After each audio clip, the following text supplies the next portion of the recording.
Hello there, it's Carrie Rhodes here. Welcome back to my YouTube channel and a new paper crafting video. Today is a hop. It is combining Trinity stamps and Pear Blossom Press. Pear Blossom Press is the company that makes lights to light up your cards, and they're super easy to use. So let me show you all the things I'm going to use to make my light up shaker card today. I'm going to use the Pear Blossom Press Halo lights. It's lights in a circle. They're really easy to use. And my circle is going to be this modern embossed window panel number 3 because it hides all the lights and will just make it glow. And then I'm going to turn that circle into a tiny snow globe with this snow globe tag die set. And in the front of my snow globe is going to be a snowman. Yeah, that's a new set from Trinity. And then I need a stamp set that is going to tell the recipient what to do, like push and shake. So that's Paper Crafting Magic, and then I've got the Sentiment Scent Mini Winter Messages. I'm also using this Snowfall stencil set and some Astro Paste, and I will start by getting my paper ready to stencil. So here's that modern embossed window panel, much easier to die cut it and then stencil it. These are made to layer up, but I'm only going to use one layer. I want mine a little bit more subtle. Now this is the one that's just glitter. It's very cool. I love doing pastes with my stenciling because it just feels like frosting. It's so much fun. So I'm going to spread this on pretty thick, and then you'll see what it looks like. Now let's take a peek into the future and see what it looks like dry. Yes, and now back to what I was doing while that dried.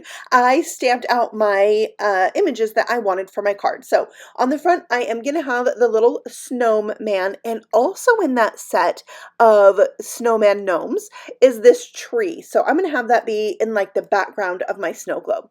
I'm going to color all of these things with Copic markers. That's just my favorite way to color. I'm going to use about 3 markers to color one area so I can have those nice highlights and shadows. That's what I love the most about coloring with alcohol markers, is that you can get that gradient, and it's just really fun to do.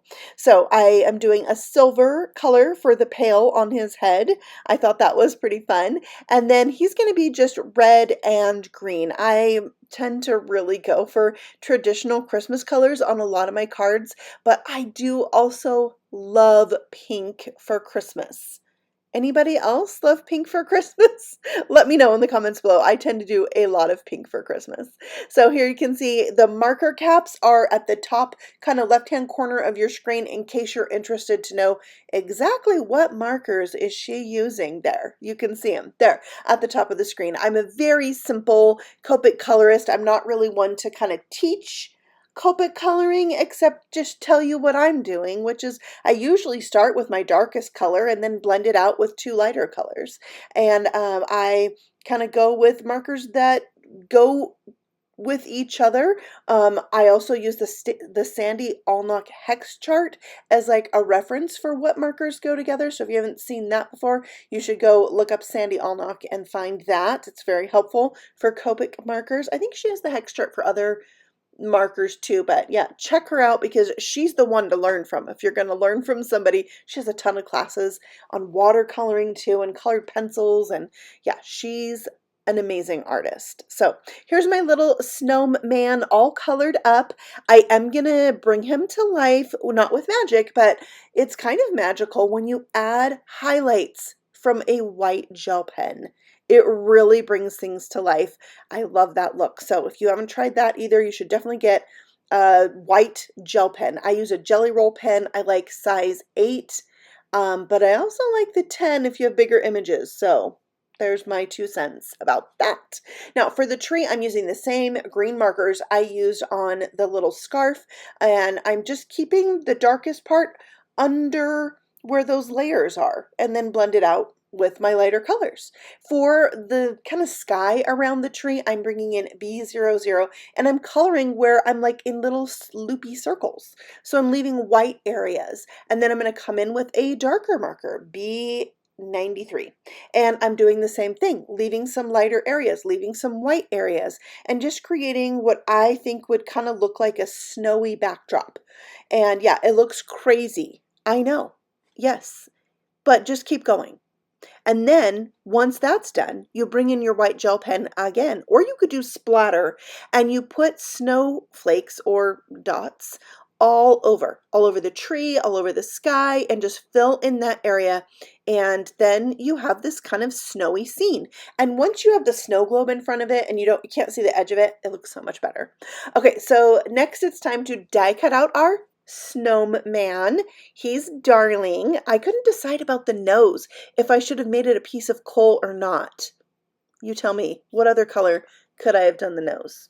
Okay, so I'm really only using the base of the snow globe for this, and I have this textured brown cardstock that's shimmery that I got as like a leftover thing from Scrapbook Expo. Speaking of Scrapbook Expo, I am going to be at the Sacramento Scrapbook Expo in October and the Ontario Scrapbook Expo in Ontario. I'm teaching 3 classes when I'm there. I'm working at the Trinity Stamps booth, helping with their make and take. So you've got to come. If you are in those areas, you've got to come. They have amazing booths to shop at, tons of classes. It's like networking with all these like people that you know or may not know. It's really cool. It's cool to meet the owners of some of these companies that you love. Anyways, I'll be there and I would love for you to show up. Okay, so next I cut a ring to go around that circle using that modern embossed panel die, and then took a circle die and cut around that so I could have a nice little ring to kind of highlight that opening of my snow globe, and then glued it all down. And we are turning this into a shaker. It's going to light up and it's a shaker. Like, that makes me so happy. So I put the battery into my halo light, so the plus symbol on the battery lines up with the plus symbol on the mechanism. And then to turn this into a shaker, I am putting bits of foam around the halo light, like I'm sticking it right to the halo light, that metal part around the lights, but avoiding the lights. Okay, we need that on that side. But on the back side, I'm taking some 1/8 of an inch rip and stick tape so I can stick that halo light down to my snowy scene. Okay, so that's stuck in place. But we also are going to need foam tape to like attach this whole thing. And by the way, the foam tape I'm using is also from Pear Blossom Press because it's the world's best foam tape. Did you know that? I'm filling up my shaker with coarse sugar. Yeah, that's an embellishment from the Trinity Stamp Shop. But that foam tape is repositionable and it's the exact width of the battery pack on all the lights sold at Pear Blossom Press. Okay, so now I took all the backing off that foam tape and laid down my front panel. I'm also putting a little extra foam tape around that scene so I can add this whole thing to my A2 card base, which is actually 11 inches by 4 1/4 inches, scored at 5.5. And then I'm taking my snowman, popping him up with just some really thin foam squares on one side and then glue on the other side. Now I need my sentiment, which is these mini winter greetings. You cut out the letters from colored cardstock or whatever you want, and then stick it down to the shadow layer. And what I like to do is when I cut out my letters, back that cardstock with rip and stick sheets, which turns them into stickers. And a lot of times the letters stick in the die, and then you just lay the letter die onto the shadow cutout and press it down, and it just like sticks down. It's so amazing.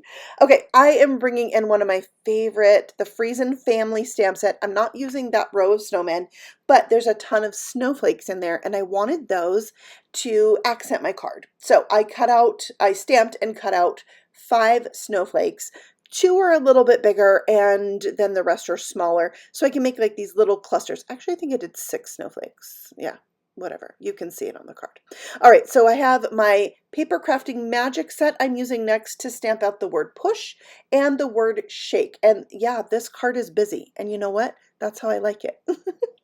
I like busy cards. I like cards with all the details, textures, dimension, surprises, interactive elements. I love all of it, and I always want to put it all on my card. So today, guess what I did?